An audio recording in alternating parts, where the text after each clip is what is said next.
Alhamdulillahirrahmanirrahim. Alhamdulillahirrahmanirrahim. Wassalatu wassalamu ala asrofil anbiya'i wal mursalin wa ala alihi washabihi ajma'in. Ma ba'du. Alhamdulillah, ya, segala puji dan syukur hanyalah kita panjatkan kepada Allah Subhanahu wa taala, yang hanya karena Allah lah kita mampu untuk hadir di Masjid Ta'lim sore hari ini, ya, di Senin sore atau Selasa pagi di Jakarta. Ya, kita masih diberi kesehatan dan kelapangan waktu untuk mentadaburi Al-Quran bersama Ustadz kita, Pak Ustadz Saiful Bahri. Ya, dan kemudian salam dan salam kita selalu ucapkan kepada Nabi Muhammad SAW, kepada seluruh keluarga, sahabat, dan seluruh pengikutnya hingga zaman nanti. Ya, baiklah, mari kita mulai kelas tafsir sore hari ini dengan membaca basmalah. Bismillahirrahmanirrahim. Rabbi jami'an untuk menambah keberkahan kita, marilah kita mendengarkan santunan ayat Al-Quran yang dibawakan oleh Mbak Latifah, yaitu surah Al-Ahqaf 11-16. Silakan Mbak Latifah. Jazakallah khair Mbak Almi. Assalamualaikum warahmatullahi wabarakatuh. Waalaikumsalam warahmatullahi wabarakatuh. A'udzu billahi minasyaitonir rajim. Bismillahirrahmanirrahim. Wa qala alladhina kafaru lilladhina amanu law kana khairan ma sabaquna ilaihi wa idh lam yahtadu bihi fasayaquluna hadza ifkun qadim. Wa min qablihi kitabu Musa imaman wa rahmah wa hadza kitabun musaddiqul lisanan arabiyyan yunziral ladzina zalamu wa busyra lil muhsinin. Innal ladzina qalu rabbuna Allahu tsumma istaqamu fala khaufun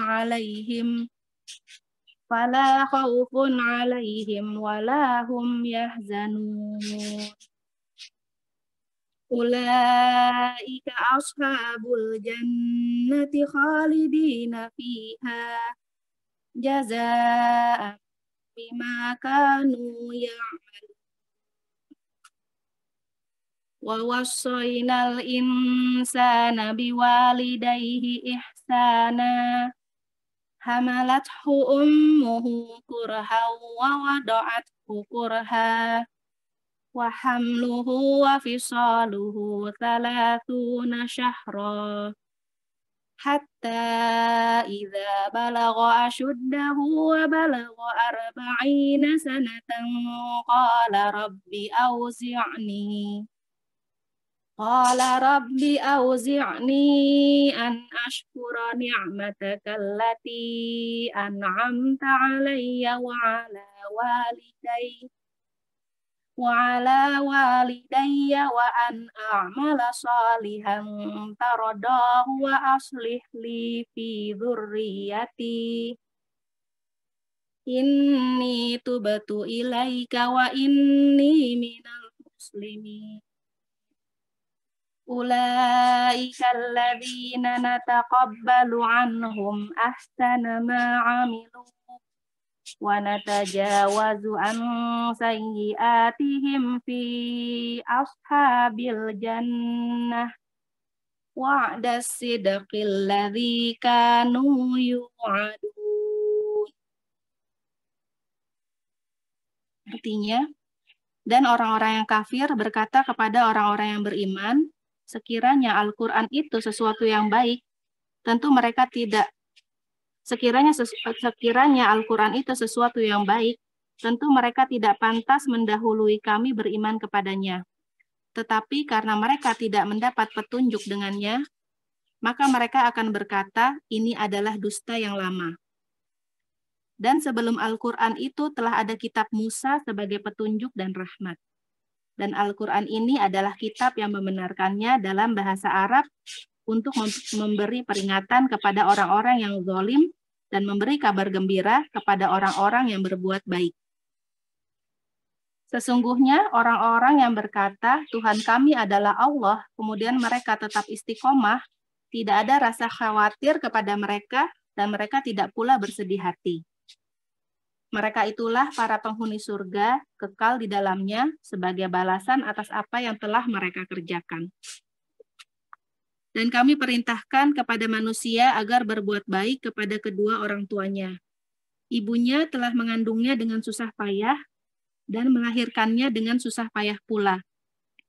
Masa mengandung sampai menyapihnya selama 30 bulan, sehingga apabila dia anak itu telah dewasa dan umurnya mencapai 40 tahun, dia berdoa, "Ya Tuhanku, berikanlah aku petunjuk agar aku dapat mensyukuri nikmat-Mu yang telah Engkau limpahkan kepadaku dan kepada kedua orang tuaku, dan agar aku dapat berbuat kebajikan yang Engkau ridhoi, dan berilah aku kebaikan yang akan mengalir sampai kepada anak cucuku. Sungguh aku bertobat kepada Engkau, dan sungguh aku termasuk orang muslim." Mereka itulah orang-orang yang telah kami terima amal baiknya, yang telah mereka kerjakan, dan orang-orang yang kami maafkan kesalahan-kesalahannya. Mereka akan menjadi penghuni-penghuni surga. Itu janji yang benar yang telah dijanjikan kepada mereka. Shadaqallahul azim. Ya, alhamdulillahirobbilalamin. Jazakillah khair Mbak Latifah. Semoga kita semua yang mendengarkan dan terutama membacanya mendapatkan berkah dari Allah.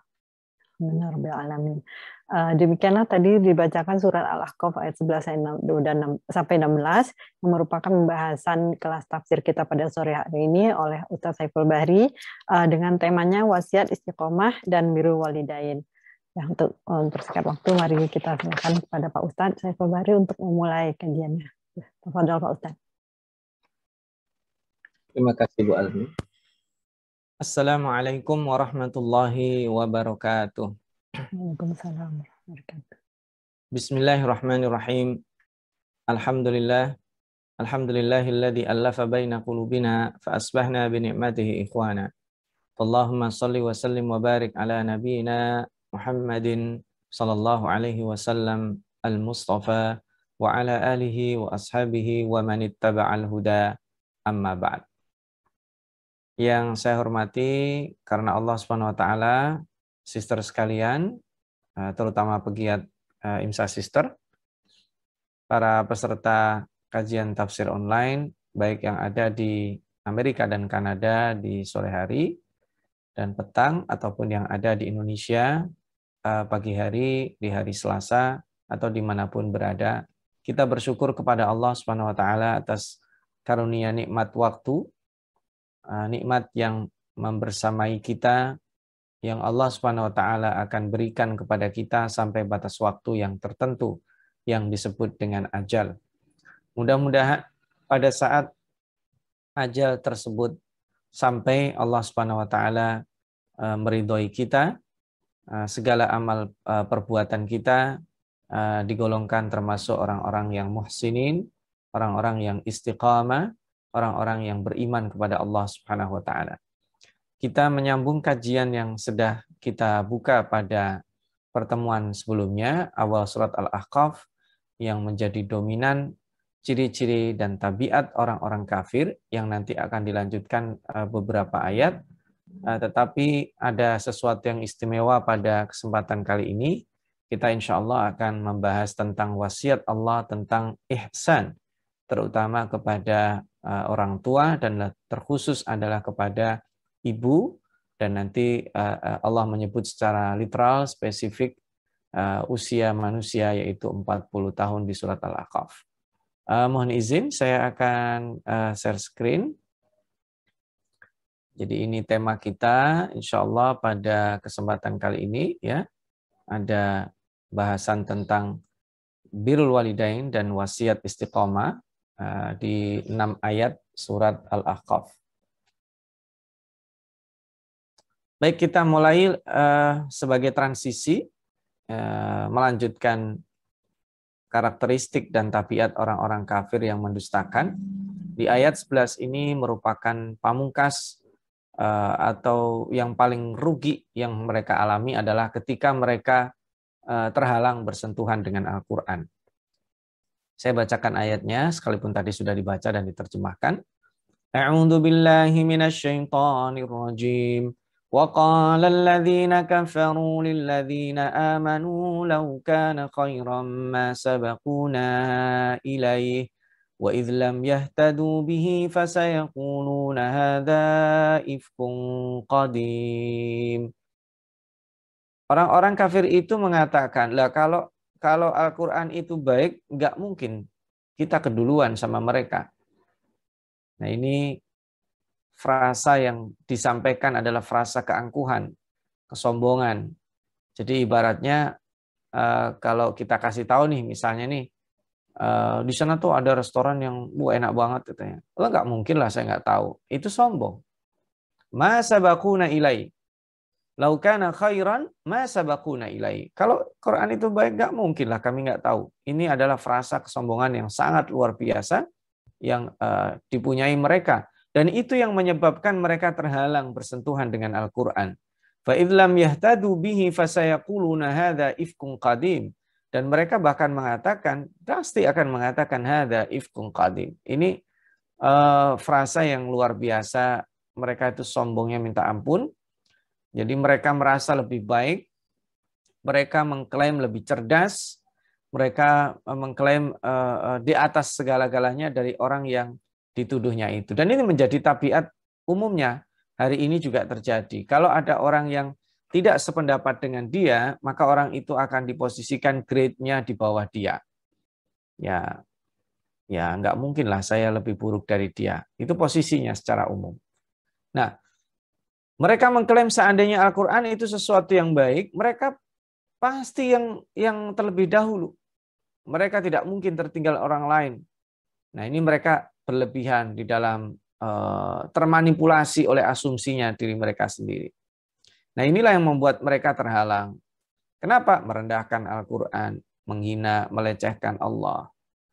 Ya, ini hati-hati kalau kita meremehkan Al-Quran, kalau kita meremehkan kalam Allah, maka hati-hati. Kita akan semakin ada dua ya konsekuensinya. Allah akan azab kita dan Allah akan biarkan sehingga akan semakin tersesat dan terhalang dari bersentuhan dengan Al-Quran. Dan mereka fasayaquluna pasti akan mengatakan sebagaimana yang sebelumnya dikatakan oleh orang-orang asatirul awwali. Mereka mengatakan dengan bahasa yang sedikit berbeda, yaitu ifkun mubin.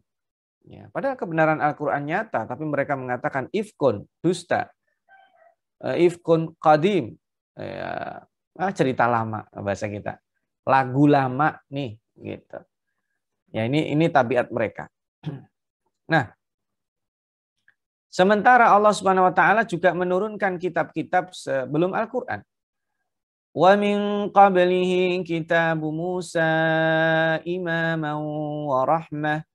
وهذا كتاب مصدق لسانا عربيا لينذر الذين ظلموا وبشرى للمحسنين. Sebelum Al-Quran itu sudah ada Taurat yang diberikan kepada Musa sebagai petunjuk, sebagai rahmat. Maka Al-Quran ini fungsinya adalah membenarkan, fungsinya adalah menguatkan. Nanti ada beberapa fungsi yang Al-Quran perankan, terutama terhadap kitab-kitab suci yang Allah turunkan sebelum Al-Quran. Dan Al-Quran itu juga dalam bahasa Arab diturunkan. Ini juga pilihan. Allah di sini melebihkan bahasa Arab. Ya. Nah, bagi orang-orang yang tidak suka dengan Arab, ini sentimennya langsung sentimen personal orang. Padahal ini Allah tidak menyebut etnis. Allah menggunakan bahasa. Tetapi hari ini bahasa mewakili etnis. Padahal bahasa Arab adalah bahasa agama.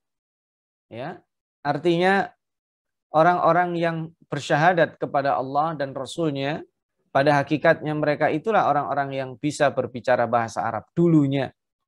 Tapi itu tidak terjadi hari ini.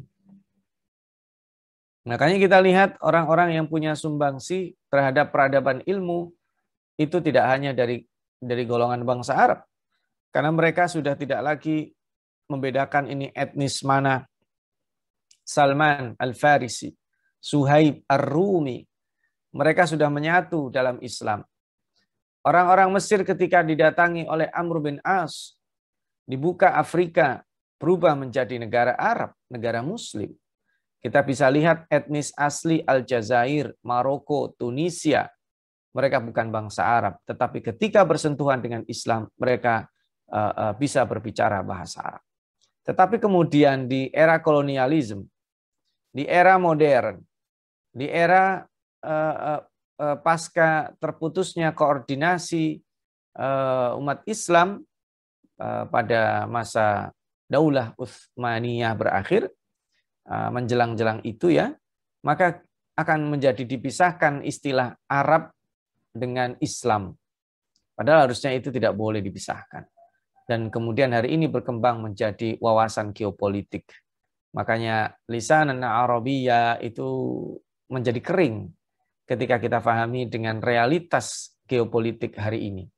Padahal seharusnya sebagai seorang Muslim itu bisa berbicara bahasa Arab, bisa berkomunikasi dengan saudaranya dari berbagai manapun dengan menggunakan bahasa Arab. Sayangnya itu tidak terjadi.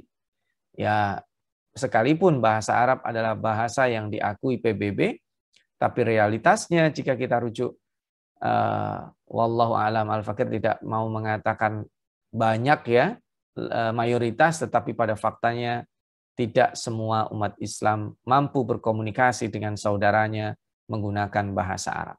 Ini sayang sekali. Dan Al-Quran itu liyundiral ladzina zalamu wa busyral lil muhsinin. Al-Quran itu punya dua fungsi. Pertama, mengingatkan orang-orang zalim agar segera menghentikan kezalimannya dan memberi kabar gembira bagi orang-orang yang sabat kepada ihsan yang dia lakukan. Jadi Allah turunkan kitab suci ya. Kitab suci itu termasuk suhuf ya. Dan kenapa Musa disebut? Karena Musa ini umatnya banyak, ya macam-macamnya juga banyak ya. Dan Al-Quran ini turun dengan fungsi mu'akid, mukamil, mujaddid, nasih ya. Nanti Al-Fakir jelaskan insya Allah. Al-Quran diturunkan dengan bahasa Arab dan memiliki dimensi kemukjizatan yang saya yakin para sister sekalian mungkin pernah mengikuti di kajian Ulumul Quran, baik dalam kajian umum ataupun sudah di breakdown pada kajian-kajian kebahasaan. Itu luar biasa.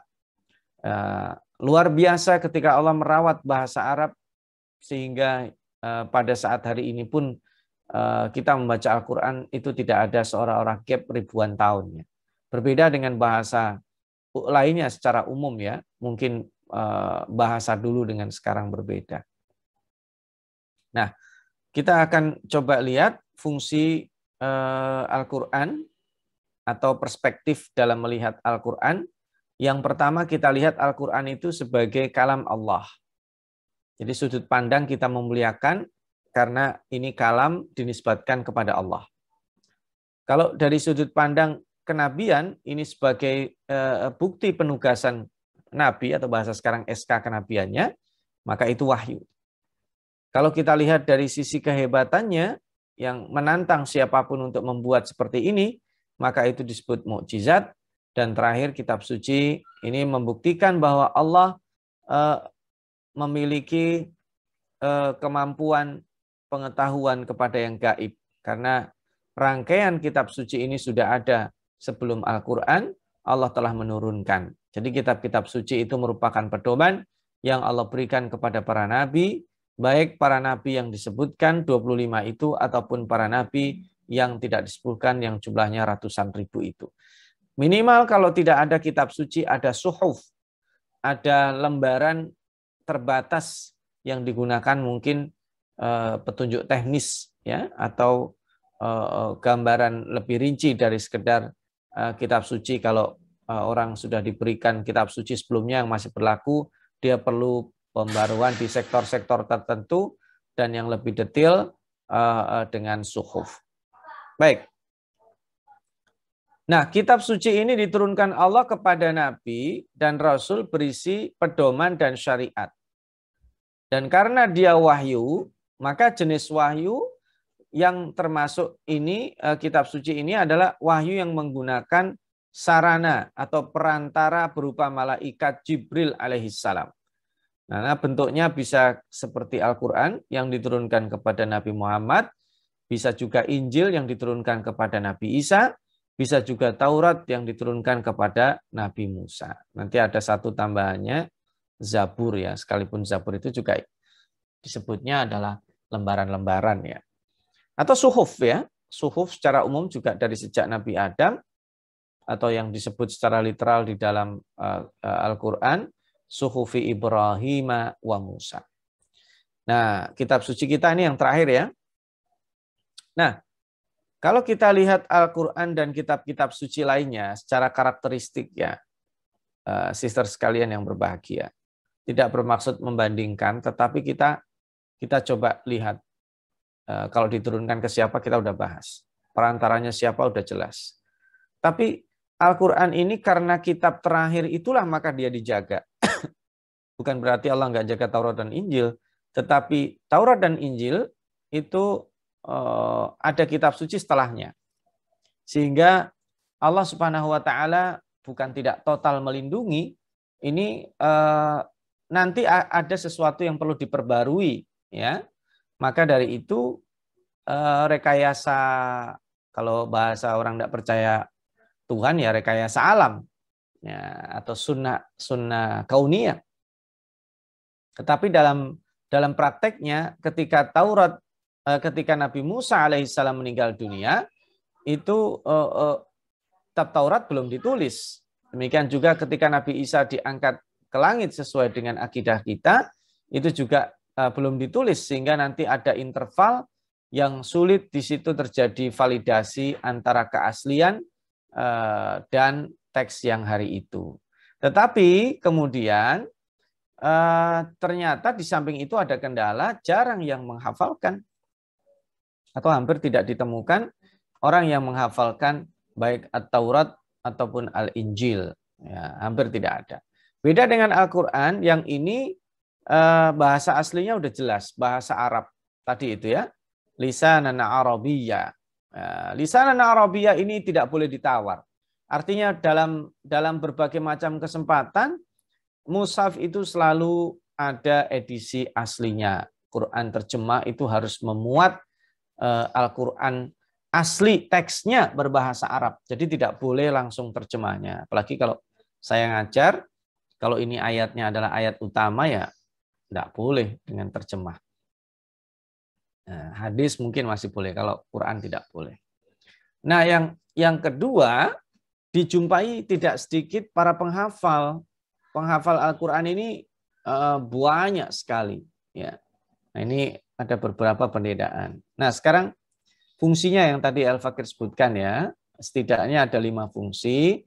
Yang pertama musaddiq, dia membenarkan bahwa sebelumnya ada Alkitab ini diturunkan kepada ini itu ya. Kemudian yang kedua sifatnya adalah muakkid. Muakkid itu menguatkan beberapa syariat pokok seperti tauhid, salat dan seterusnya. Jadi sebelumnya salat ada ya Maryamu qnuti li rabbiki wasjudi warka'i ma'ar raki'in. Ini justru membuktikan bahwa sholatnya orang dahulu itu juga ada rukuknya, ada sujudnya. Yang membedakan adalah jenis sholatnya atau rokaatnya. Mukammil. Jadi Al-Quran berfungsi mukammil, menyempurnakan yang kurang. Atau nasih, menghapus sesuatu yang dirasa perlu dihapus dari hukum atau syariat sebelumnya. Juga bisa berfungsi sebagai mujaddid, membarui beberapa syariat sebelumnya. Ya, ini kitab ya. Baik, kita beranjak pada wasiat istiqomah supaya nanti kita bisa dapat bahasan yang inti pada kesempatan kali ini. Ada 2, bahasan ketiga dan keempat. Innal ladzina qalu rabbuna Allahu tsumma istaqamu fala khaufun 'alaihim wala hum yahzanun. Ulaika ashabul jannah khalidina fiha jazaa'an bima kanu ya'malun. Orang-orang yang mengatakan Rabbunallah dan dia istiqamah maka Allah Subhanahu wa taala akan beri jaminan terbebas dari rasa takut dan rasa sedih. Dan itu dua perasaan yang dominan dalam diri manusia. Allah tidak memberikan rasa takut dan rasa sedih baik di dunia apalagi nanti di akhirat. Ulaika ashabul jannah khalidina fiha jazaa'an bima kanu ya'malun. Mereka akan kekal di sana. Mengatakan Rabbunallah mudah. Tapi kemudian mengatakan Rabbunallah dalam segala kondisi itu yang sulit. Ya, dalam keadaan kita sholat Rabbunallah, dalam keadaan di tempat pekerjaan Rabbunallah, dalam keadaan bersama keluarganya Rabbunallah, dalam keadaan safar sendirian Rabbunallah, istiqamah. Jadi istiqamah di dalam berbagai macam kesempatan, dimanapun, kapanpun, sendiri, nggak sendiri, rame-rame, ataupun dan sebagainya, dia konsisten mengatakan Rabbunallah. Dan ini kan sudah dilatih dalam gerakan sholat kita menggunakan Allahu Akbar, rukuk. Sami'allahu liman hamidah. Baru kemudian rukuk juga menggunakan takbir lagi. Allahu Akbar. Bangun dari sujud. Allahu Akbar. Sujud lagi. Allahu Akbar. Dan sujud diangkat dari sujud menuju duduk juga dengan takbir. Ini dari sisi itu saja Allah melatih kita untuk supaya mudah istiqamah. Belum lagi kita bacaan zikir tasbihnya. Rukuk dan sujud ini kan disunahkan kita memperbanyak tasbih. Ya. Maka Allah beri jaminan mereka, kalian tidak akan sedih, kalian tidak akan takut. Itu dua perasaan yang dicabut Allah Subhanahu wa taala dari dada orang-orang yang beriman. Ya, orang-orang yang istiqamah. Dan Allah menjanjikan kenikmatan surga, kebahagiaan yang kekal, khalidina fiha. Dan Allah sangat mengapresiasi amal baik mereka. Inilah orang-orang yang disebut dengan muhsinin, yang tadi dikatakan busyra lil muhsinin. Maka pada saat mereka menghadap, Allah sudah menyediakan dalam keadaan Allah ridho dan mereka ridho. Nah ini kita akan banyak membahas di bagian ini ya. Mudah-mudahan nanti ada waktu. Saya minta mungkin sekitar mudah-mudahan bisa maksimal 10 menit ya. Kita bisa bahas ini. Saya bacakan ayatnya. Wa wassaynal insana biwalidayhi ihsana hamalathu ummuhu kurhan wa wada'athu kurha wa hamluhu wa fisaluhu 30 shahra hatta idza balagha ashuddahu wa balagha 40 sanah qala rabbi awzi'ni an ashkura ni'mataka allati an'amta alayya wa ala walidayya wa an a'mala salihan tardah wa aslih li fi dhurriyyati inni tubtu ilaika wa inni minal muslimin. Ini wasiat Allah Subhanahu wa taala kepada setiap manusia. Di sini ya. Wa wassaynal insan. Insan itu bentuk single dari annas, dari unas, dari anasi, dari bani Adam. Itu insan. Jadi setiap kita ini wajib hukumnya birrul walidain. Ya.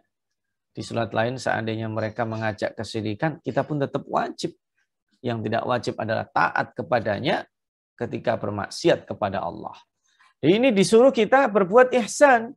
Frasa dari ihsan itu bentuk superlatif dari kata-kata hasan.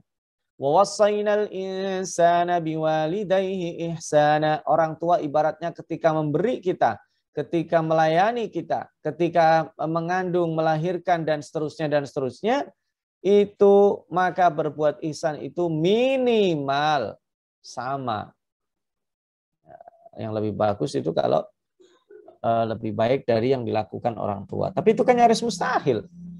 Ada seorang anak yang bisa membalas kebaikan orang tuanya, balasannya lebih baik dari orang tuanya. Mustahil.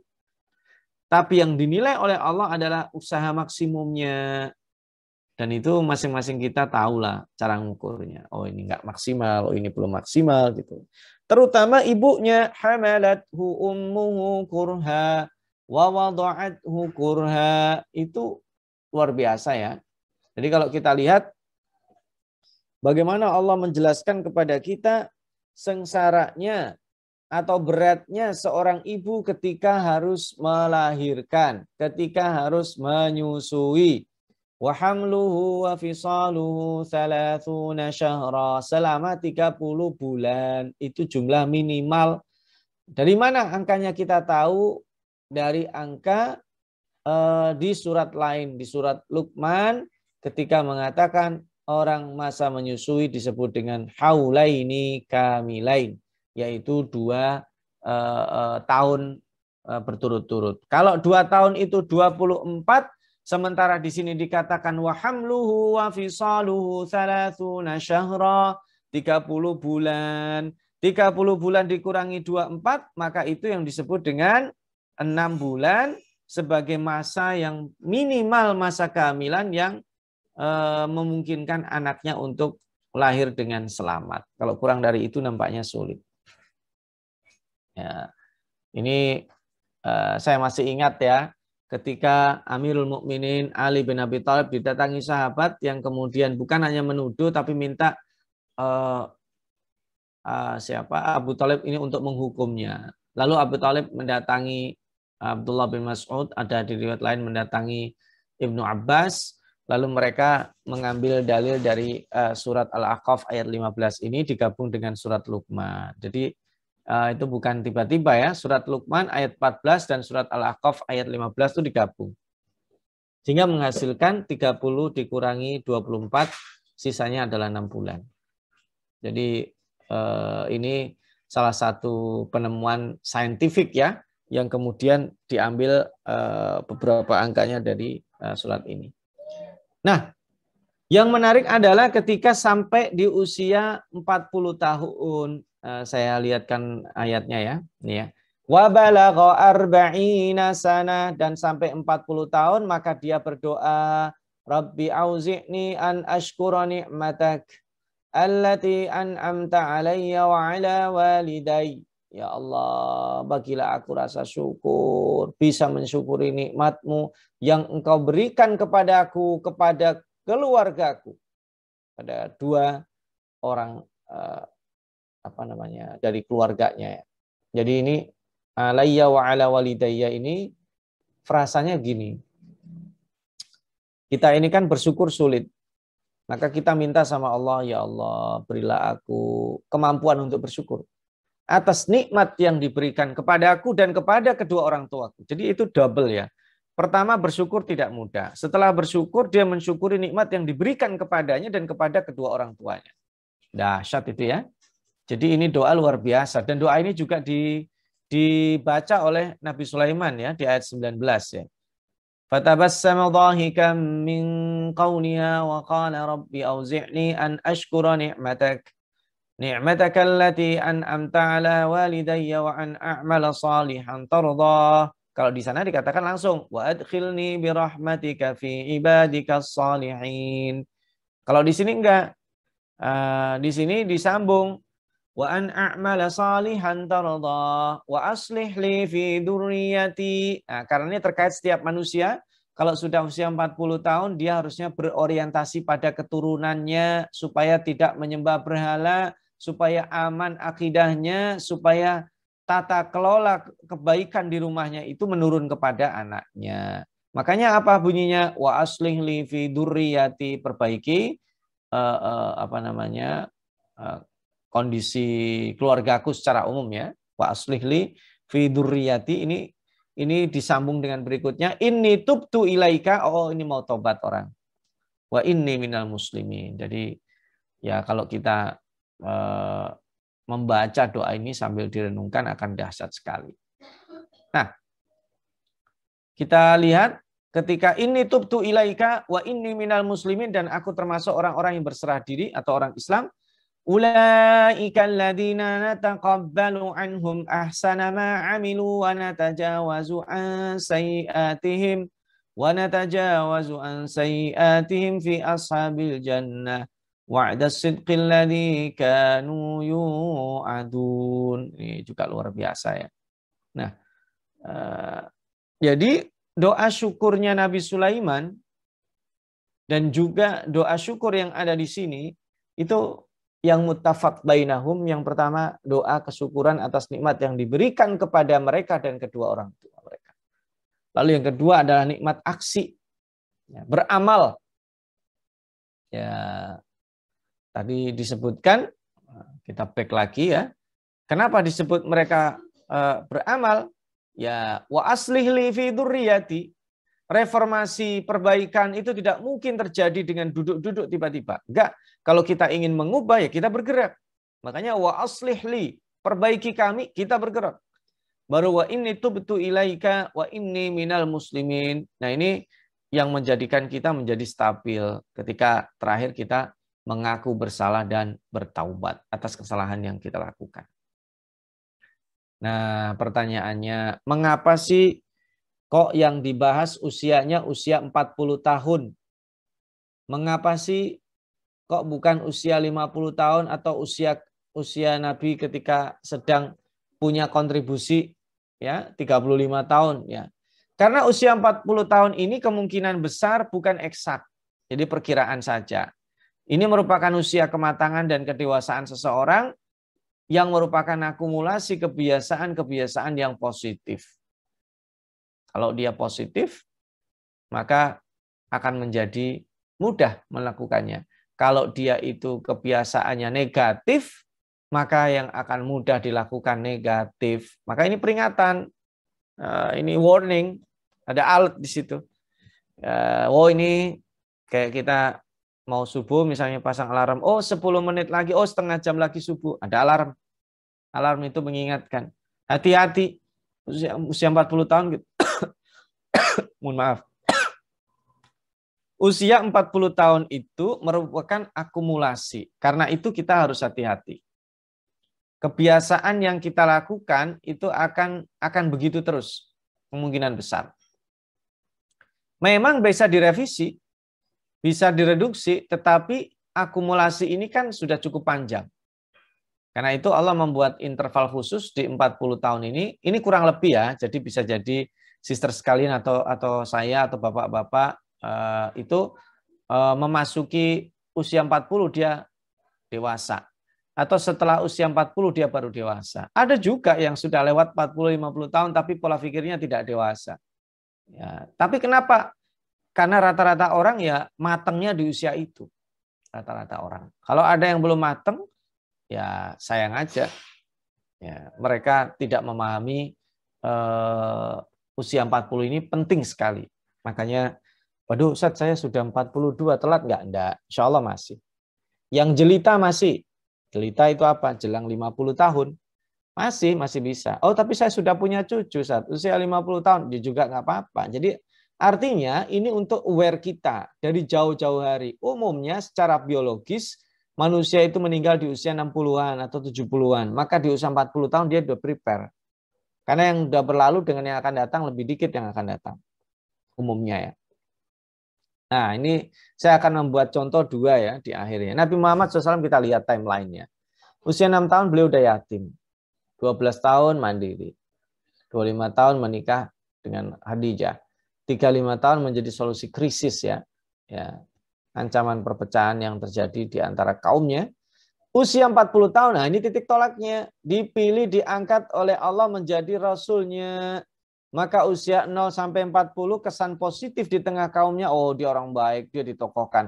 Tapi begitu menjadi Nabi dan Rasul usia 40 sampai 63, dia menjadi common enemy, dimusuhi. Ya, meskipun sebelumnya diakui sebagai orang baik. Ya.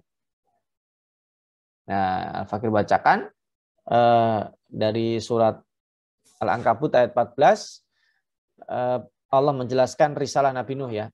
Walaqad arsalna Nuhan ila qaumihi falabitha fihim alfa sanatin illa 50 'ama fa'akhadhahumut tufan wa hum zalimun.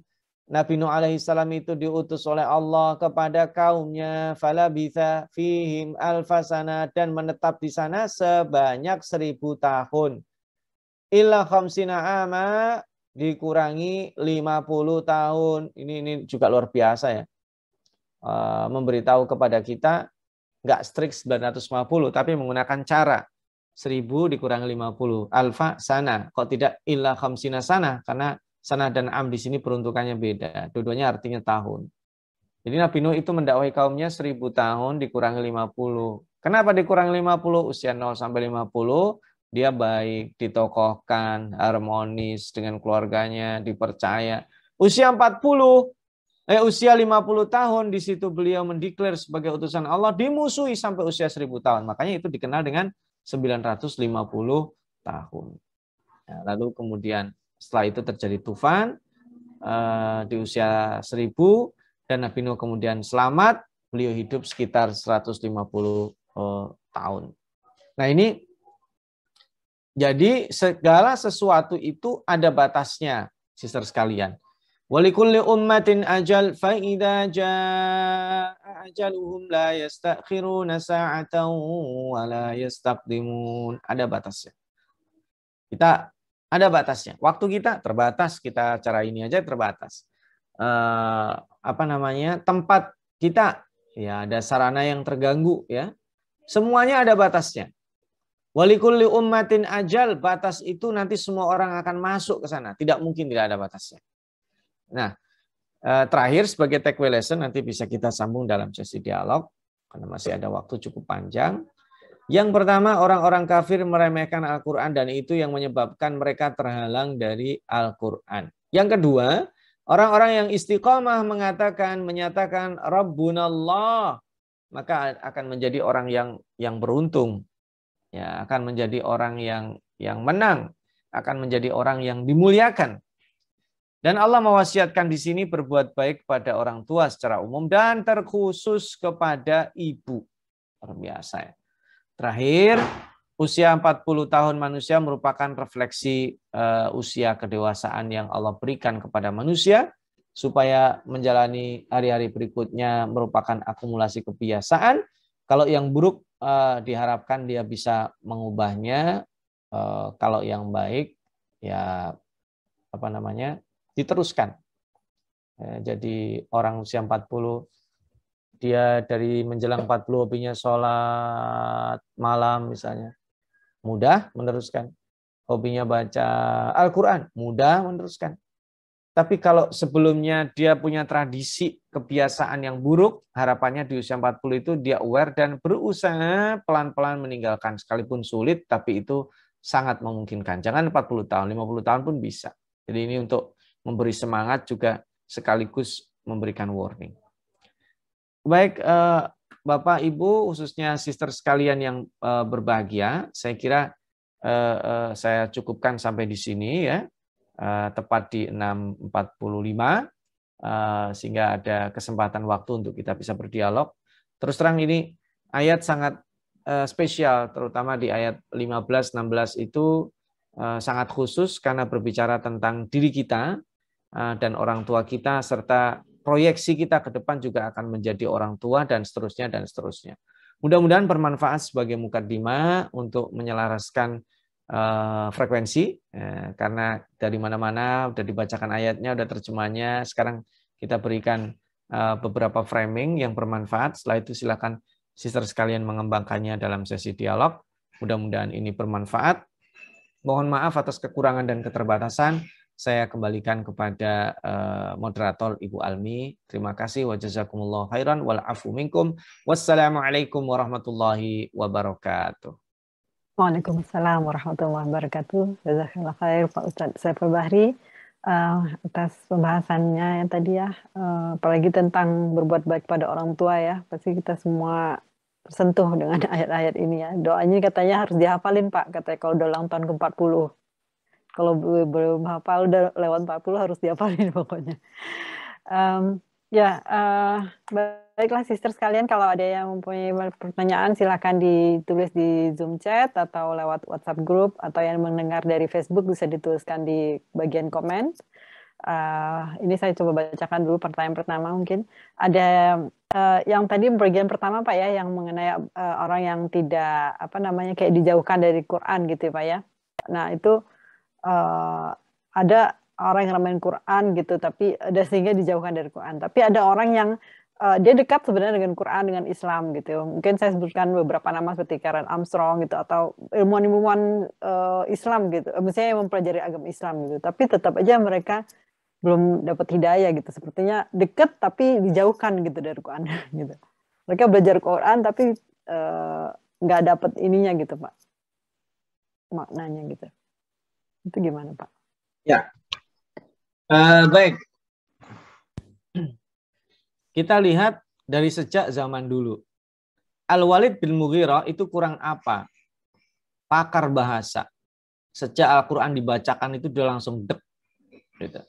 Tapi tidak membuat dia mengikuti. Gitu. Tidak membuat dia mendapat hidayah. Kita juga mohon izin, mohon maaf ya. Sebelum itu Theodor Noldek misalnya. Itu orientalis yang membidangi studi Al-Quran yang luar biasa. Hafal Quran. Luar biasa. Jadi kita akan melihat orang-orang yang berinteraksi dengan Al-Quran itu tidak dengan zahirnya. Ya kita nggak tahu ya. Itu urusan zahirnya. Karen Armstrong yang tadi disebutkan. Sebenarnya banyak ya selain yang disebutkan Karen Armstrong kan orang-orang sekarang ya. Orang-orang dulu itu.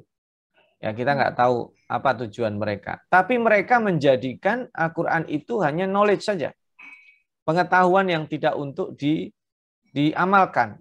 Maka sebagai knowledge karena seringnya itu ilmu dibebaskan dari nilai. Katanya itu supaya objektif. Padahal dalam agama kita tidak bisa. Sederhana aja, salat seorang mufassir itu 3. Ada disebut dengan syurut ma'rifiyah, syarat pengetahuan, dia kompetensi, ada disebut dengan surut manhajiyah, syarat metodologi yang digunakan. Nah, kalau orang barat mungkin cukup 2 ini.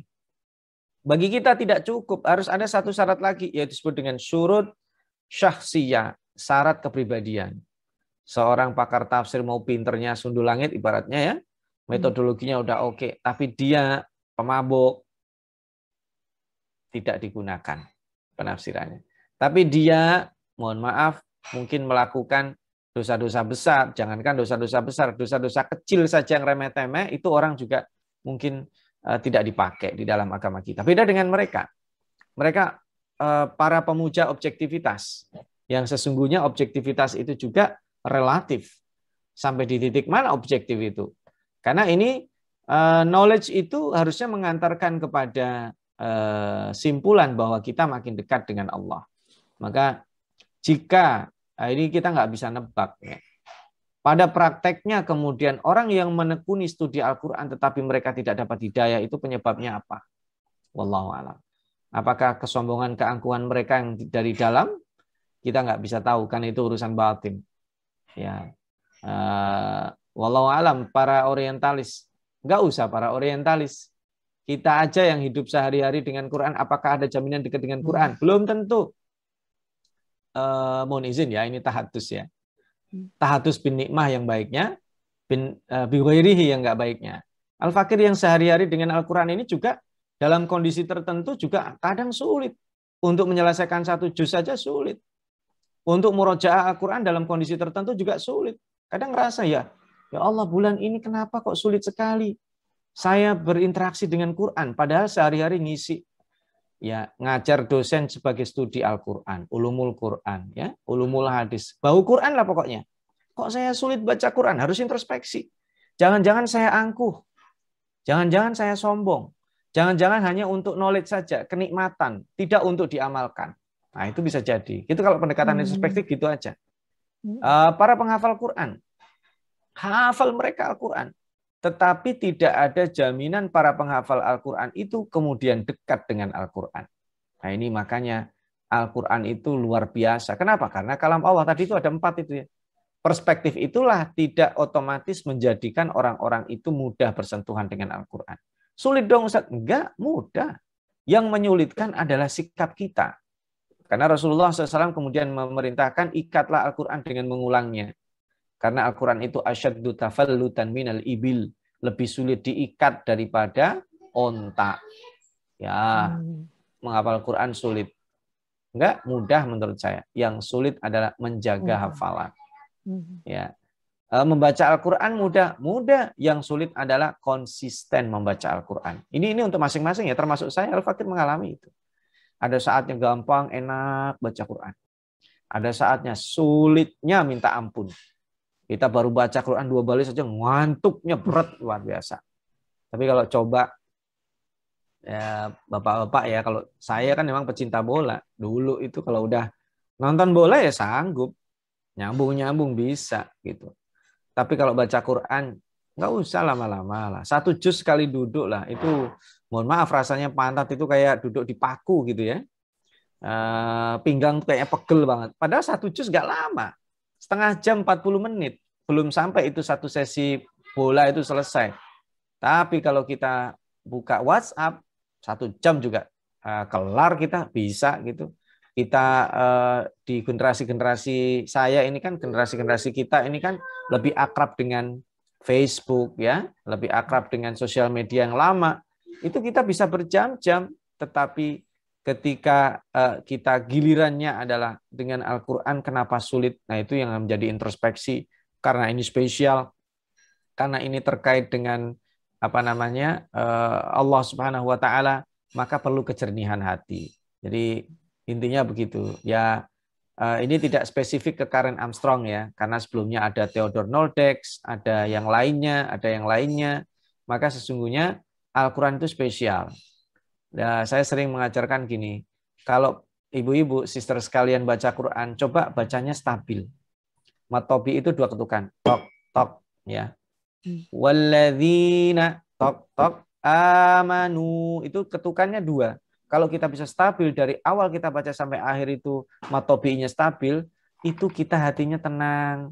Sebaliknya, kalau kita bisa baca, itu sedang tenang. Kalau kita sedang gundah baca itu menstabilkan.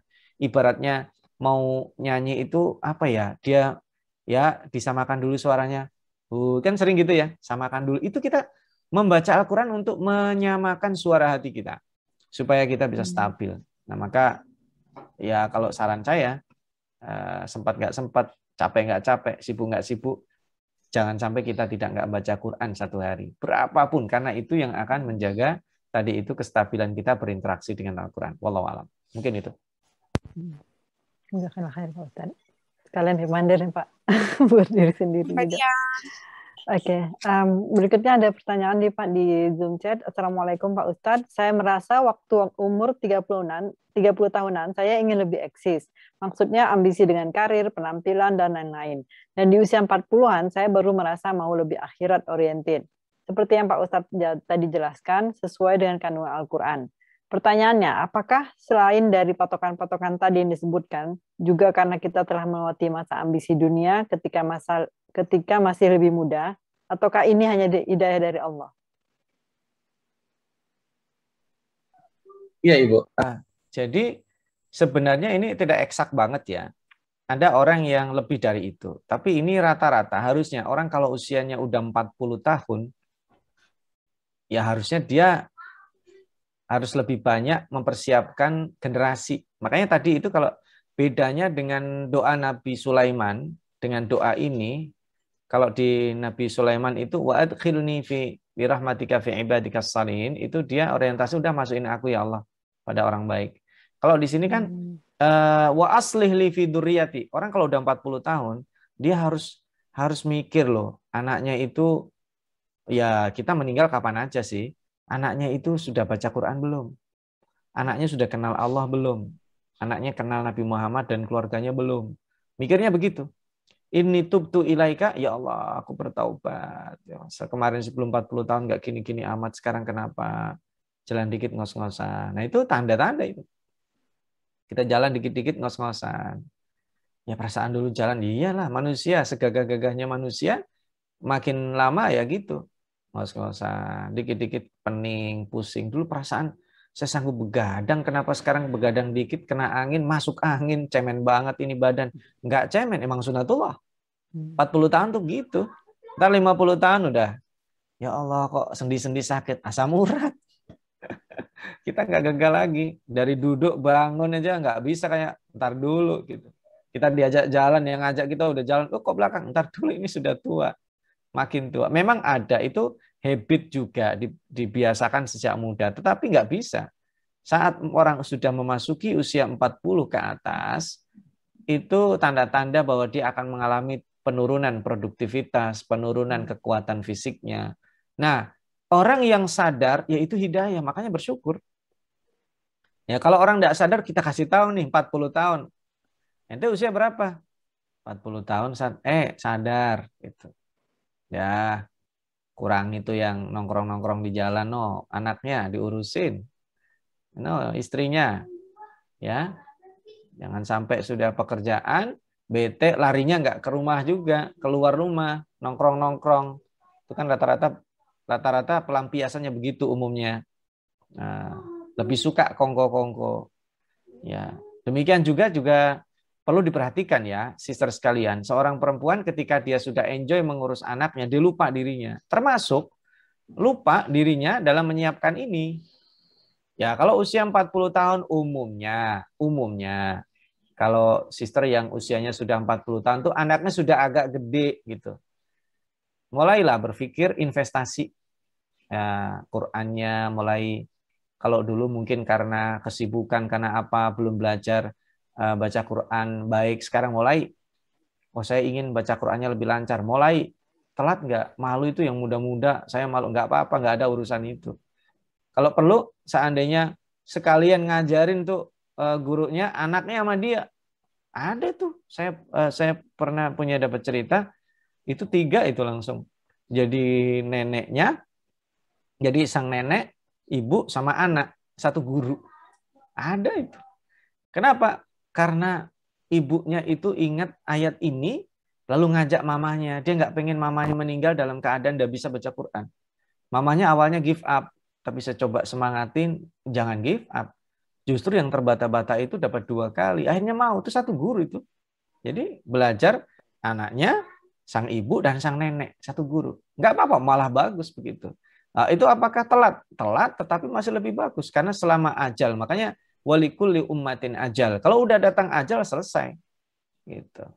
Wallahu a'lam, mudah-mudahan kita dilindungi Allah ya dari lupa ini. Lupa diri itu paling berat. Makanya wala takunu kalladzina nasullah, orang yang melupakan Allah fa ansahum anfusahum. Allah akan buat mereka lupa pada diri mereka sendiri. Baik karena kesibukan mengejar dunia atau kesibukan atau disibukkan dengan yang lainnya. Maka tadi yang salah satu sebab ya, bukan semuanya, yang menyebabkan seorang terhalang dari Al-Quran adalah ketika dia angkuh, ketika dia memandang buruk orang lain, ketika dia merasa lebih orang lain. Itu bisa jadi nanti kita akan, waktunya longgar sih, tapi kenapa nggak baca Quran? Nah, itu kan kita pertanyaan gitu ya. Seharian depan HP aja, kenapa nggak Quran? Ya itu terhalang. Kosongnya banyak, tapi kadang merasa, loh kok 1 hari 1 juz kok susah ya? Nah itu jangan-jangan ada keangkuhan di dalam diri kita yang akan menyebabkan terhalang dari Al-Quran. Wallahu a'lam. Ini ada pertanyaan. Assalamualaikum. Bagaimana adab sebaiknya terhadap orang tua yang dari keluarga yang murtad, yang selalu mencoba mempengaruhi anak-anak kita? Apakah masih bisa kita berdoa agar Allah SWT membukakan hidayah bagi mereka? Saya dapat 2 nasihat. 1 terus-terusan berdoa, tapi 1 lagi tidak bisa karena sudah murtad. Allah bisawab. Ya, kalau mendoakan supaya dia dapat hidayah, ya tidak ada halangan Ibu ya. Jadi siapa saja orang tua kita, keluarga kita. Tapi kalau orang lain mungkin nggak terlalu terikat ya. Kayak Nabi Muhammad SAW berharap bahwa Abu Thalib itu mendapatkan hidayah. Beliau usaha luar biasa. Tetapi kemudian simpulan akhirnya, innaka lan tahdi man ahbabta walakinnallaha yahdi may yasha. Engkau tidak akan bisa memberi petunjuk kepada orang yang engkau sukai karena itu prerogatifnya ada di tangan Allah Subhanahu wa taala. Maka lakukan saja, doa aja terus sambil berusaha dengan usaha yang maksimal. Baik usaha dalam birrul walidain, ya, berbuat ihsan kepadanya, karena itu wajib hukumnya, berbuat baik kepada orang tua, sekalipun dia itu tidak beriman kepada Allah. Dan kalau tadi misalnya kita punya anak, ya kita harus proteksi anak kita supaya tidak terpengaruh dengan usaha yang maksimal dari diri kita. Kecuali nanti dalam prakteknya itu ada usaha-usaha yang misalnya intimidatif, kasar, ya, kita juga harus membuat sistem supaya lebih soft, ya, dan kita tentu tidak menginginkan hal-hal yang buruk terjadi pada anak kita. Dan saya yakin itu tidak mudah, tetapi kalau misalnya kita suami kita juga bisa bekerja sama, lebih bagus. Oh, ternyata saya single parent, lebih susah mendapatkan itu, ya kita punya komunitas. Oh, ternyata dan sebaliknya dan seterusnya. Itu kita akan belajar seperti hanya istri Firaun yang dia berada di tengah-tengah pusat kezaliman, dia pun bisa mempertahankan kehormatannya untuk tetap bertauhid kepada Allah Subhanahu wa taala. Jadi kita pakai yang paling tinggi dulu idealnya, nggak bisa turun lagi. Tapi ada yang nggak bisa ditawar, nggak bisa turunin lagi, yaitu apa? Iman, nggak bisa digadekan. Gitu. Ada kadang kita ini saya diem aja karena tidak mampu apa-apa. Terus, tapi yang terakhir kalau sudah terkait dengan keimanan, itu nggak bisa tawar-menawar. Gitu. Kita lihat nanti dalam skema-skema kemungkinan-kemungkinannya, dan itu betul, ya, kita proteksi anak kita, artinya mungkin bertemu dengan neneknya, bertemu dengan kakeknya, bertemu dengan keluarga besarnya yang mungkin kemungkinan tidak seagama dengan kita, yang kita ajarkan ya berarti humanismenya, kebaikan universal. Tapi ketika sudah sendiri dengan kita kristalisasi nilai akidah.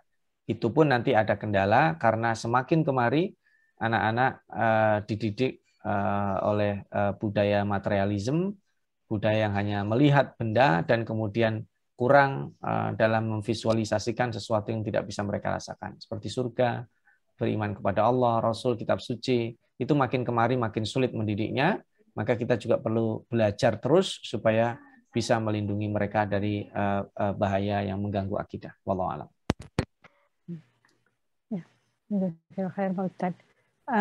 Berikutnya ada pertanyaan, kira-kira apa hikmah Allah sehingga kitab Taurat dan Injil sampai sekarang tidak ditemukan, itu tidak ada yang aslinya gitu, Pak, dan mengalami distorsi gitu. Ya, itu hikmahnya supaya orang fokus pada Al-Quran. Sama dengan ketika Utsman bin Affan membuat standarisasi mushaf. Kalau di zaman Abu Bakar itu yang punya catatan bisa bawa pulang lagi.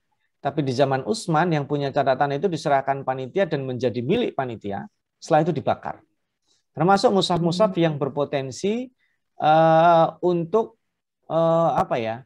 Karena mereka nggak tahu ceritanya.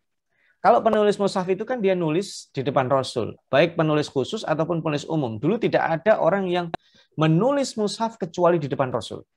Sahabat itu semuanya menulis mushaf itu di depan Rasul. Menulis tulisan, ya, karena belum ada mushaf. Menulis Al-Quran itu di depan Rasul.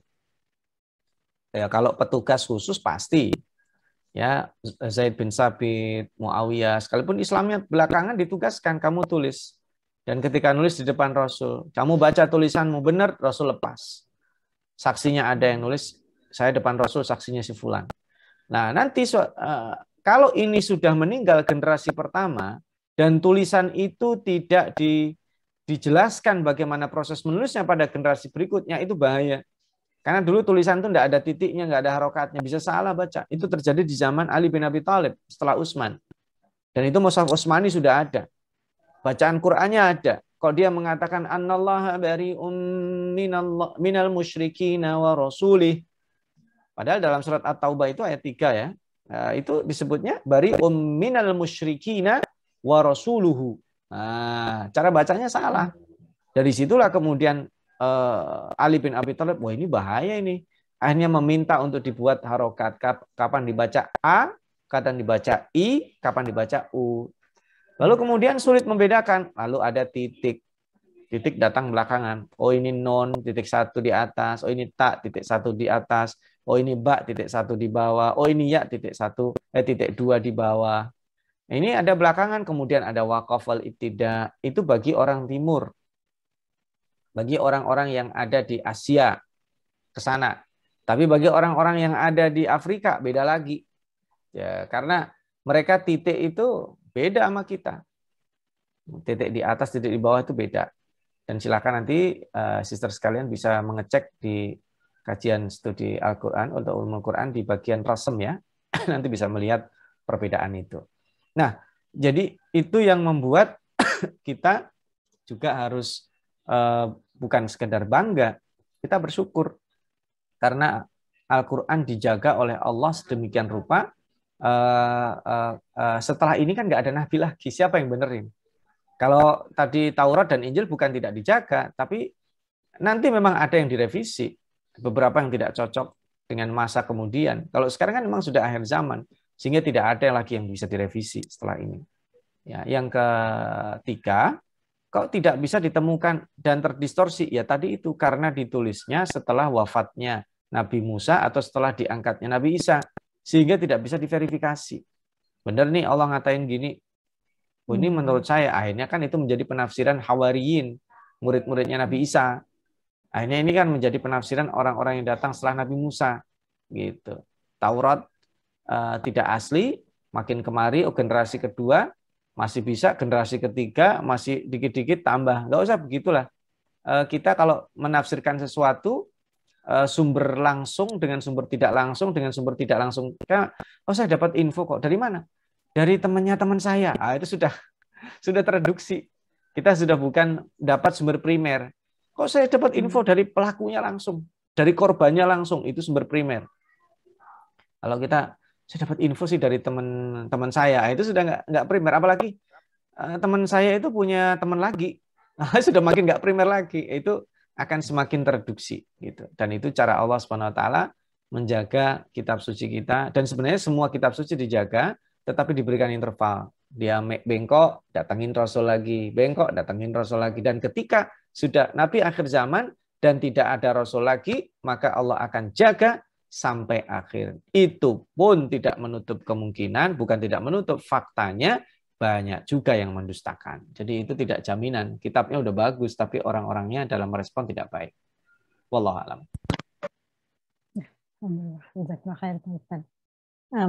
Berikut pertanyaan dari Zoom. Assalamualaikum Pak Ustadz, bagaimana dengan orang tua yang selalu baca Al-Quran, tetapi tidak mengerti artinya dan tidak pernah baca artinya, karena sudah kebiasaan dan sudah lewat umur 80 dan pikun. Jadi sepertinya susah diperbaiki. Terima kasih. Baca Al-Quran bagus, teruskan saja. Mungkin nanti sesekali cucunya atau anaknya yang bacain terjemahnya. Gitu, eyang atau kakek atau grandma baca surat apa? Surat Al-Ahqaf. Ya, saya nggak ada kesempatan baca terjemahnya. Sudah ada tafsirnya, kirim aja linknya. Ini kan sambil istirahat dengerin. Jadi caranya kita modern. Sekarang sudah ada bentuknya audio terjemahan, sudah ada audio visual. Nah ini kajian kayak gini nih kan dalam tanda kutip ya, sementara kan rekamannya ada. Jangankan sister sekalian, saya kadang kalau ingin mengulang pemahamannya sambil murojaah, ya saya putar lagi yang punya Imsa Sister sambil jalan gitu ya, kemana perjalanan panjang, ingin mendengar lagi, sekalipun itu saya yang menyampaikan, tapi ingin mendengar lagi, beda. Ibarat kata orang pada saat menyetir dia lewat situ tapi nggak ngeh. Tapi kalau ketika saya sebagai penumpang itu saya leluasa. Oh ini di sini ada toko roti. Oh enak ini toko roti. Oh di sini ada tukang rujak. Oh enak tukang rujak. Tapi pada saat nyetir nggak bisa. Ini pada saat saya menyampaikan saya fokus di materi. Tapi pada saat saya mendengarkan itu kadang saya lebih mendapatkan lagi. Oh ini harusnya di sini ditambah. Oh dapat lagi lebih kaya. Ini saya dengar 2 hari setelah ini. Sebulan setelah ini saya mendengar lebih kaya lagi. Oh iya ya. Itulah kenapa Al-Quran itu kita ulang-ulang terus. Karena kita ulang-ulang terus juga selain dapat pahala, pemahamannya sangat luar biasa berkembang. Ya, nah, mungkin nanti orang akan mengatakan, loh Ustaz beda ya. Dulu perasaan 10 yang tahun lalu pernah itu tadabbur surat Al-Ahqaf, kok beda dengan sekarang? Pasti beda. Selain pengalaman, selain ilmu, Allah itu kalau kita teruskan, itu makin bertambah. Dan Al-Quran tidak pernah kering. ilmu Allah tentang Al-Quran tidak akan habis digali. Karena itu tadi saran saya, kalau usia segitu kan berarti sudah punya cucu besar itu. Cucunya kadang bacain artinya.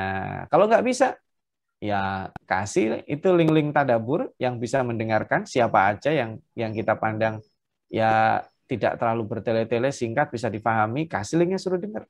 Gitu. Dan insya Allah akan datang kebaikan. Kalaupun kemudian beliau tidak mendengarkan sempurna, beliau akan tahu artinya lebih bagus. Dan itu kita bisa investasi kebaikan, nanti bisa puas mengantarkan beliau, paling tidak selain kebiasaan baiknya udah baca Quran, luar biasa itu, usia segitu masih baca Quran. Kadang ada kendala mata, begini nggak jelas, dipakai gini nggak jelas juga. Udahlah, nggak usah baca Quran. Oh, itu luar biasa, masih bertahan baca Quran dengan kondisi segitu, dan pasti itu penglihatannya akan berbeda dengan yang lebih muda. Kita doakan mudah-mudahan beliau istiqomah. Wallahu a'lam. Amin. Ini tentang ini Pak, ada yang tanya tentang mohon dijelaskan dari yang dimaksud dengan wa aslihli fi dzurriyyati. Ya, wa aslihli fi dzurriyyati itu saatnya kita fokus. Saya ini saya contohkan bukan untuk apa-apa. Kadang orang usia-usia tertentu itu dia membangun karirnya, ya. Saya suka sini, saya sini. Oh, ini ada ini, ada ini.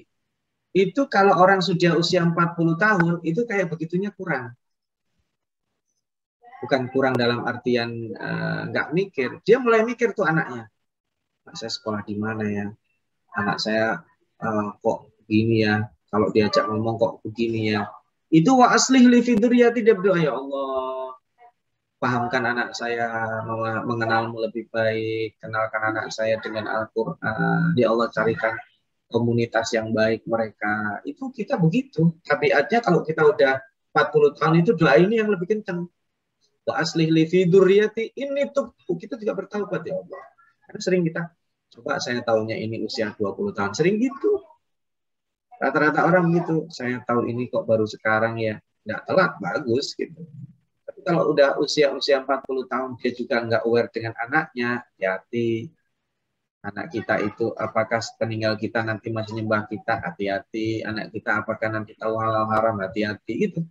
Kita doa, wa aslihli fi dzurriyyati itu, ya Allah. Dan saya juga begitu. Saya ngajarin orang, anak saya kok nggak ngajar, tapi nggak seperti mengajar anak banyak gitu. Kesempatan mengajar mereka berkurang. Wa aslihli fi dzurriyyati, ya Allah. Berikan kesempatan mereka mengenal agama ini dengan cara baik, ya Allah. Ya, bisa membaca, bisa dengan gurunya, bisa dengan ibunya, atau efektif seperti halnya Nabi Ibrahim. Sedikit bersentuhan tapi efektif. Kita nggak tahu. Allah Subhanahu wa Ta'ala itu mendidik anak kita dengan klik, sekali klik udah dapat itu, selebihnya dia nyari sendiri. Ya, daripada kita misalnya untuk bilang dalik sehari-hari bersama dia, tapi juga dididik nggak bisa. Kita punya waktu banyak, anak kita paksa, tapi dia nggak mau, ya susah juga. Makanya wa aslihli fi dzurriyyati itu dahsyat. Ya Allah, perbaiki keluargaku. Dzurriyyah itu ke bawah. Dzurriyyah itu ke bawah. Perbaiki, ya Allah, keluargaku. Bisa juga wa aslihli fi dzurriyyati, nanti mudah-mudahan keluargaku ada yang jadi orang-orang yang selalu berkontribusi. Ya, Nabi Ibrahim itu tulisan Asid bin Ali, ya, keluarganya jadi nabi-nabi semua.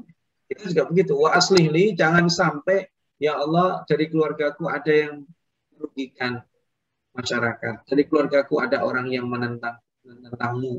Nah, untuk bila, ya Allah, dari keluargaku ada orang yang memusuhimu. Jadi wa aslihli fi dzurriyyati itu bentuk proteksi. Kayak Maryam itu didoakan ibundanya, ya. Wa inni samaituha Maryama wa inni u'idzuha bika wa dzurriyyataha minasyaitonir rajim. Itu bagian dari wa aslihli fi dzurriyyati. Kita doain anak. Jadi umum, bisa dalam bentuk doa, dalam bentuk usaha, kita porsi berpikir untuk keluarga kita itu ketika udah 40 tahun ke atas itu akan lebih besar.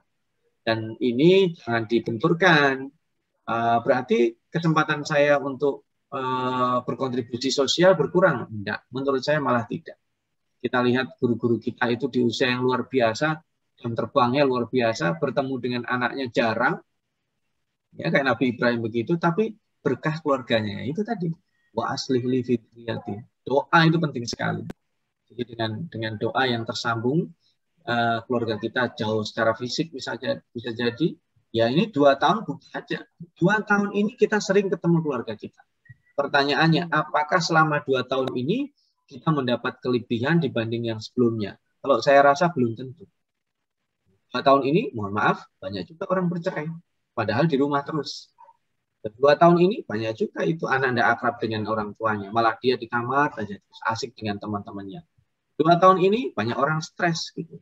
Jadi tidak jaminan ternyata berada secara fisik di dekat keluarga kita akan lebih baik daripada berada tidak secara fisik di dekat mereka. Jadi wa aslih li fi dzurriyyati itu lebih kepada kita mendekat kepada Allah Subhanahu wa taala agar dominan di dalam memperbaiki mereka dan menjadikan kita salah satu sebabnya. Wallahu a'lam.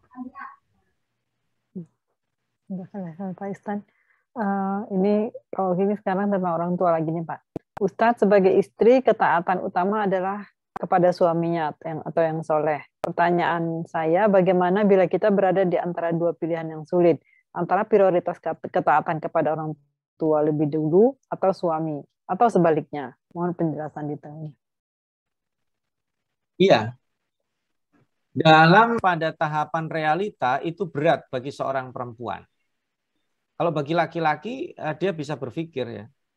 Kalau bagi perempuan dilema dia. Secara perwalian, orang tua laki-lakinya atau wali dia, ayahnya, dan juga termasuk ibunya, itu sudah menyerahkan dia kepada suaminya sebagai pemimpin. Makanya itu pernah terjadi di zaman Nabi. Ada seorang perempuan, karena suaminya lagi berjihad, dan dulu berjihad kan bulan berbulan ya. Datang keluarganya, ayahnya sakit. Dia bilang, saya belum izin suami saya. Balik keluarganya. Berikutnya, ayahnya sakaratul maut. Suami saya belum pulang, saya belum izin. Balik lagi. Ayahnya meninggal, barangkali kamu akan melihat jenazahnya terakhir kali sebelum dikuburkan. Oh, suami saya belum pulang. Itu keluarganya jengkel dan dilaporkan kepada Rasulullah SAW. Kata Rasulullah SAW, yang dilakukan istrinya itu benar. Gitu. Tapi ini jangan dimaknai saklek hari ini. Kalau dimaknai saklek hari ini, kita akan kehilangan semuanya. Dan hari ini kan komunikasi sedemikian mudahnya. Dan kita tahu kebiasaan suami kita. Jadi ibu itu lebih tahu kebiasaan suaminya dan tidak sebaliknya. Istri itu berpikir detail, tahu kebiasaan suaminya. Bahkan yang suaminya nggak ingat pun dia ingat. Dulu 15 tahun lalu gini, masih ingat dia. Ya, istri gitu, kalau suami nggak. Maka ibu bisa tahu habitnya. Kalau ada sesuatu yang berhubungan dengan keluarga, minta izinnya itu mudah. Mungkin yang tadi dimaksudkan itu adalah ketika bertentangan. Ya sederhananya gini, sederhana nih contoh ya. Suaminya merekomendasikan anaknya sekolah di sekolah A. Orang tuanya merekomendasikan cucunya, anaknya dia berarti ya, untuk sekolah di sekolah B. Saya ikut mana? Gitu. Kenapa nggak kita dialog? Gitu. Dilihat ininya, dipertemukan suaminya. Kalau kemudian kekeh, ya yang diikuti suaminya. Nah itu etikanya begitu.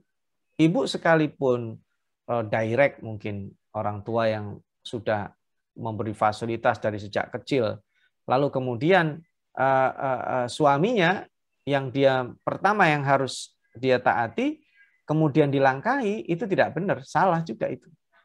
Jadi sebenarnya sangat mudah sekali untuk memberitahu, meminta izin suaminya, termasuk tasarruf fil amwal, harta.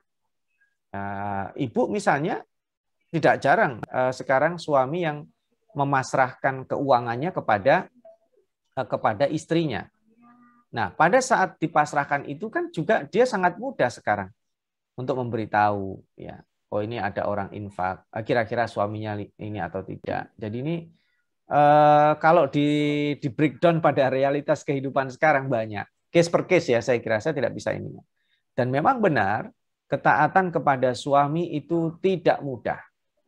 Ya, pada hari kiamat ketika Rasulullah Shallallahu Alaihi Wasallam melihat penduduk neraka itu banyak dari perempuan. Ini mohon difokuskan ya. Ada sebagian orang mengatakan kebanyakan perempuan. Nah itu saya tidak sepakat. Kita tidak tahu mana lebih banyak. Tapi bahasa redaksinya banyak di antara penduduk neraka itu perempuan. Nah ditanya, yang laki-laki banyak juga, sama aja. Ini frasanya frasa penekanan. Banyaknya mereka masuk neraka itu bukan karena mereka tidak sholat, bukan mereka tidak zakat, tidak puasa. Ternyata Rasulullah SAW mengatakan hunna yakfurnal ashir. Yakfurnal ashir itu tidak berterima kasih kepada suaminya. Jadi ini berat ini. Dikasih sedikit, syukur dulu. Ya. Itu yang paling berat. Saya rasakan yang paling berat. Siapapun biasanya keluhan ibu ya cerita, dan saya juga sering dialog dengan istri saya, itu paling berat. Berterima kasih, mengapresiasi suami itu paling berat. Coba kalau suami itu, saya kadang lihat, saya sering tunjukkan itu anak saya. Coba tuh lihat hujan-hujan itu. Itu bapak itu masih luar biasa. Saya doakan satu aja. Dia pulang diapresiasi sama istrinya. Oh itu surga. Jadi istri nggak tahu apa yang terjadi yang dialami oleh suaminya. Baik buruknya. Kalau dia husnudzon dan suaminya seperti itu, luar biasa, kunci. Ya memang ada sebaliknya. Dia istrinya sudah kayak gitu, tapi suaminya menyalahgunakan seperti ini. Nah itu dia yang dosa besar di dia, karena tanggungannya dia, qawamah kan di dia. Ibaratnya dia yang pertama menjadi qawamah yang ditanya oleh Allah Subhanahu Wa Taala. Terakhir biar nggak bertele-tele, karena itu terjadi sebaliknya. Nanti kalau seorang perempuan itu untuk ke birrul walidain ada suaminya. Itu yang menjadi prioritas. Kalau suami, istri, keluarganya, dan ada orang tuanya, dia ke orang tuanya. Makanya nanti akan terjadi benturan itu biasanya kalau dia ingin memuliakan ibunya, dia ingin memuliakan istrinya, dan ibu dan istri ini saling cemburu. Nah, itu yang menjadi berat. Dan saya tidak akan melanjutkan, itu bahasan lain sendiri. Silahkan ibu-ibu visualisasikan dan diskusikan. Wallahu a'lam. Kita balik ke ini aja kalau gitu, pakai yang ke doa yang ayat 15. Sepertinya banyak atensi di ayat itu. Pertanyaannya mungkin sekaligus saja karena berhubungan. Apakah sebaiknya kita ajarkan doa di ayat 15 ini kepada anak-anak kita sejak kecil? Kemudian bagaimana menguatkan ikhtiar, karena saya merasa menjelang usia 40, bahkan lebih dari 40, kayaknya biasa-biasa aja Ustaz. Ya, persepsi ya. Kalau doa ini boleh diajarkan kapan aja. Dibaca sebelum usia 40 juga boleh, karena ini umum ya. Nggak harus, itu nggak harus. Tapi ada orang mengatakan, saya biasa aja usia 40 sama dengan begini Ibu. Dulu saya menganggap bahwa saya sekolah di S1 selesai dan tidak punya kepikiran lanjutin sekolah. Tahu-tahu bisa. Selesai S2 biasa aja. Nggak seperti yang saya bayangkan. Selesai S3 biasa aja. Katanya kalau pulang ngajar jadi guru biasa aja. Jadi kebiasaan kita itu pada tahap kita memasukinya. Tapi persepsi kita tentang usia 40 itu kalau bisa jangan dianggap biasa. Karena kan itu warning dari Allah. Kalau sudah usia 40 belum siap-siap, itu ibaratnya deadline-nya udah bahaya. Kayak ginilah istilahnya. Kalau saya ngasih tahu mahasiswa saya, misalnya ujian tanggal 20. Tugas diserahkan tanggal 18. Diumumkan tanggal 1. Kita tahu, masih lama, masih jauh. Tapi kalau sudah misalnya, sudah dekat-dekat itu, kemudian kita nggak aware, ya nggak ada masalah tanggal 18 nggak nyerahin tugas. Nggak ada masalah tanggal 20 nggak ikut ujian, tapi kan nggak lulus. Kira-kira begitu. Nggak ada masalah usia 40 saya biasa-biasa aja, nggak doa, nggak berbuat baik, biasa aja, saya ngalir aja. Rugi kita. Makanya perlu diajarkan sedini mungkin. Nah, doa ini tidak khusus untuk 40 tahun. Atau sebaliknya, saya udah 40 tahun biasa aja, tapi berarti saya salah ya? Nggak salah. Nah, saya baru tahu sekarang, berarti saya harus kencengin, menambah sesuatu yang sebelumnya tidak saya lakukan. Jadi ini bukan angka eksak. Sekali lagi, 40 tahun bukan angka eksak. Oh, saya sudah 45, nggak apa-apa. Saya sudah 52, nggak apa-apa. Oh, saya saat baru 28, nggak ada masalah. Siapin dari sekarang, nggak ada masalah. Saya baru 32, 33, 36, nggak ada masalah. 40 itu bukan dikultuskan di angka itu. Itu angka average-nya. Average di 40 itu umumnya orang begitu. Tapi ada loh Ustadz, orang udah 40 tahun dia masih kekanak-kanakan, ya berarti itu yang nggak beres. Nah, jadi usia biologi itu tidak setara dengan usia non-biologi. Nah, Allah Subhanahu wa taala aja berfirman dalam surat Al-Anbiya itu, "Walaqad ataina Ibrahima rusydahu min qabl." Nabi Ibrahim itu diberikan kedewasaan sebelum usianya. Dia remaja casingnya, tapi dewasa isinya. Nabi Yahya diangkat menjadi nabi ketika dia menjadi anak-anak, belum paham tertarik dengan perempuan. Itu nabi paling kecil, paling muda, tapi kedewasaannya diberi oleh Allah. Makanya kita berdoa, mudah-mudahan yang belum usia 40 tahun itu dewasanya cepetan. Kita yang udah 40 tahun segera sadar kalau belum dewasa rugi karena waktu kita tinggal sedikit lagi. Kurang lebih begitu sih simpulannya. Wallahu a'lam. Mengenai masih apa ini Pak, mengenai angka-angka nih Pak ya. Mungkin nanti 40 mungkin sebenarnya nggak terlalu eksak 40 gitu. Tapi kenapa yang misalnya angka umurnya Nabi Nuh ya, atau masa dakwahnya dia itu 1000 kurang 50 itu apa karena memang tadi yang 50 tahun pertama dia belum berdakwah atau karena pengurangan beda antara tahun Hijriah dan tahun Masehi, Pak? Oh, bukan. Kalau itu untuk menunjukkan bahwa Nabi Nuh itu begitu lahir nggak langsung jadi nabi. Nabi Nuh itu kayak Nabi Muhammad juga, sama. Usia 0 sampai 40 tahunnya Nabi Muhammad itu sama dengan usia 0 sampai 50-nya Nabi Nuh. Semua orang suka sama dia, semua orang nggak punya problem sama dia, bersahabat sama beliau gitu. Tapi begitu beliau deklarasi, mendeklar sebagai utusan Allah, langsung dimusuhi. Kira-kira begitu. Yang jadi kendala kan gitu. Kita jadi orang baik nih, setiap hari sholat, bayar zakat, puasa. Tapi begitu sudah amar ma'ruf, pasti dimusuhi kita. Gitu. Menjadi orang baik itu gampang. Yang sulit itu menjadi orang yang memperbaiki. Nah, itu akan jadi trouble di sana. Jadi menjadi orang yang apa namanya konsisten untuk jadi orang baik untuk diri sendiri memang tidak mudah. Tapi akan lebih sulit kalau kita memperbaiki orang lain. Nah, gitu kuncinya di situ, Ibu. Jadi kalau Nabi Nuh usia 0 sampai 50 tahun itu tidak ada musuhnya, dia orang baik dia. Nabi Muhammad usia 0 sampai 40 tahun diapresiat dia. Ya, jadi orang baik ya. Tapi ketika Nabi Muhammad mendeklar usia 40 tahun, musuhnya mulai banyak. Kan itu ceritanya kan gitu. Di usia 40 tahun itu ketika setelah mendapat kerasulan itu, beliau kumpulkan itu Quraisy. Ya masyarakat Quraisy saya kasih tahu kamu ya. Seandainya di balik Jabal Abu Qubais itu, Gunung Abu Qubais itu ada sekelompok orang yang berkuda yang akan menyerang kita. Kalian percaya nggak? Ini pengandaian nih. Para jamaah mengatakan, oh kamu itu mah orang paling percaya di antara kalian, paling disiplin. Kami kenal kamu, majarabna alaika kadziba, engkau nggak pernah dusta. Nah, udah kan? Udah mengakui kan? Lalu Rasulullah SAW mengatakan, kalau begitu idzan isyhadu. Saksikan, aku ini Rasul Allah yang dikirim kepada kalian. Itu langsung Abu Lahab bangkit. Kurang ajar ente. Wailun laka. Alihada jama'tanya, celaka, sialan kamu. Cuman buat begini doang kita dikumpulin. Maka turunlah kemudian tabat yada Abi Lahab. Jadi berubah itu. Abdullah bin Salam juga gitu. Ketika beliau belum masuk Islam, itu beliau diakui sebagai orang yang pinter, ulama muda Yahudi ya. Begitu beliau masuk Islam, beliau itu khawatir nanti kalau tahu kaumnya akan begini. Rasul menekan, enggak.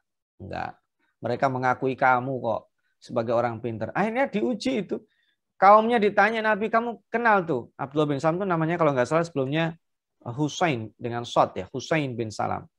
Jadi kamu kenal Husain? Oh itu mah orang cerdas begini kualitasnya. Kenal bapaknya? Oh orang hebat. Dipuji-puji setinggi langit. Dengar itu. Akhirnya dia keluar. Kalau yang kalian katakan itu benar, saya ini sekarang udah syahadat loh. Ini saya akui sebagai utusan Allah. Asyhadu alla ilaha illallah wa asyhadu anna Muhammadar Rasulullah. itu mereka langsung, oh ini orangnya yang Anda maksud, oh dia mah orang gila. Orang kagak dikenal di tengah kami. Berubah.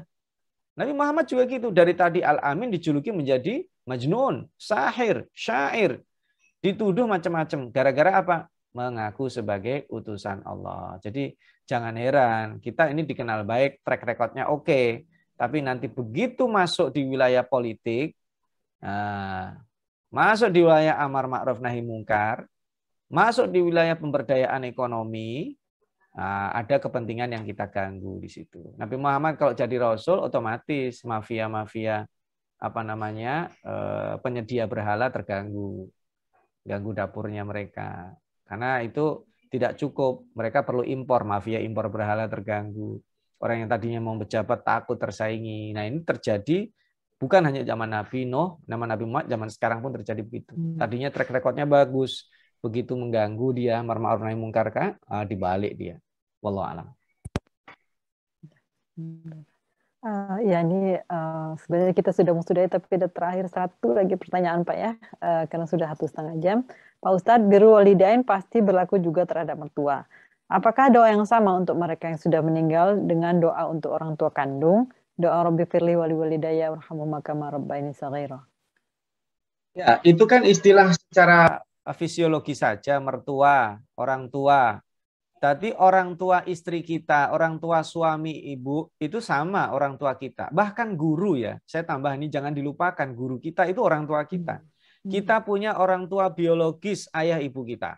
Kita punya orang tua semi biologis, ayah ibu, orang tuanya istri kita. Kita punya orang tua yang jangan dilupakan adalah guru-guru kita. Ini penting ini. Maka ketika kita mendoakan orang tua, ya semuanya kena. Ya Allah, lindungilah mereka di alam barzahnya, dari api neraka, dari siksa kubur. Ya Allah, muliakan guru-guru kita. Itu kan guru adalah orang tua kita, ya. Ayah ibu orang tua kita yang pertama ya, yang tadi dijelaskan ibunya secara biologis, dan mertua juga orang tuanya. Jadi sebenarnya sama, cuman grade-nya beda. Yang paling tinggi tentunya yang mendapatkan bir itu paling utama adalah orang tua. Itu pun Rasulullah SAW menjelaskan, siapa dulu? Ibumu.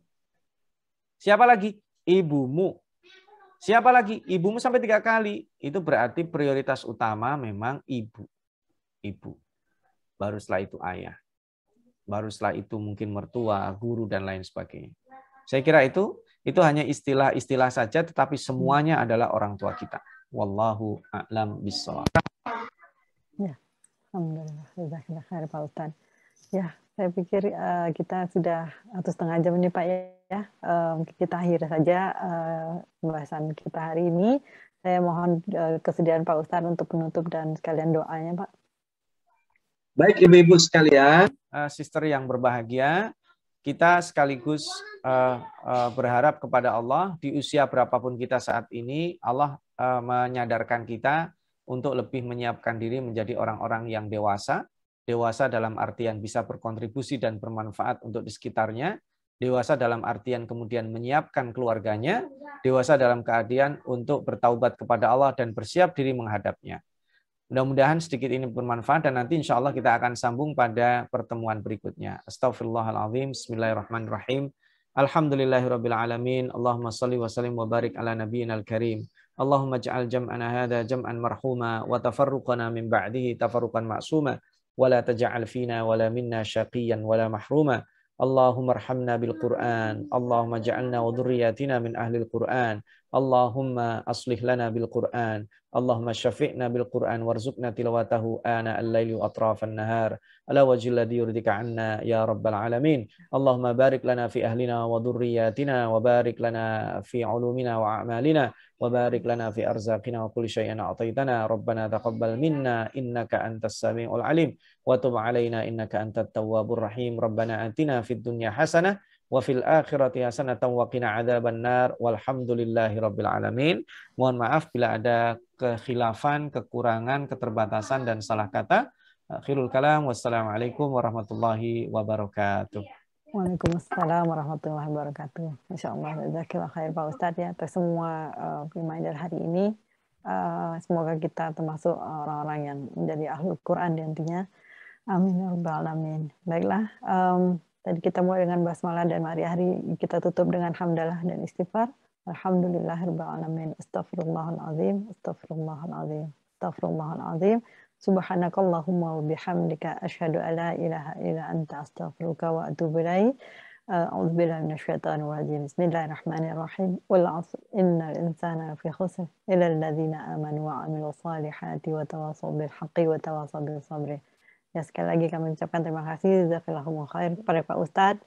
Ya, insya Allah kita akan meneruskan ke Senin depan di waktu yang sama ya, atau Selasa pagi di Indonesia. Ya, terima kasih semuanya kepada sister semua yang telah bergabung. Insya Allah dimudahkan kita bertemu lagi Senin depan. Assalamualaikum warahmatullahi wabarakatuh.